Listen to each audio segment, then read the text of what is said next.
Hello, ഇന്നത്തെ ഉച്ചയൂണ് ഇതാ നല്ല പാകത്തിന് വെന്തിട്ടുള്ള കുത്തരിച്ചോറ്, ഇതാ പച്ചക്കറി അവിയലാണ്, ഇത് ബീട്രൂട്ട് തോരനാണ്. ബീട്രൂട്ട് നമ്മൾ കടുവറക്കാറ് വയ്ക്കുന്ന തോരനാട്ടോ, അതിനാണ് ഗുണം കൂടുതൽ. ഇതാ നമ്മൾ ചെറിയ ചൂരയാണ്, ഈ ചൂര നമ്മൾ വറുത്തരച്ച് വെച്ച മീൻകറിയാണെന്ന്. നമ്മൾ ചെറിയ ഉള്ളിയും ഇഞ്ചിയും വെളുത്തുള്ളിയും ഒക്കെ നമ്മളതിനകത്ത് വറുത്തിട്ടാണ് വെച്ചത്. ഇതാണ് സാമ്പാർ വട.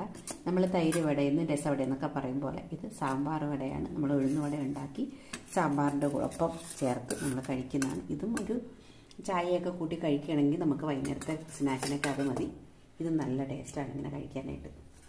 അപ്പോൾ ഇന്നത്തെ സ്പെഷ്യൽ ഇതാണ് സാമ്പാർ വട. ഇതാണ് നമ്മുടെ സാമ്പാർ വട. ഇതാണ് സാമ്പാർ വട, കിടക്കുന്ന സാമ്പാർ.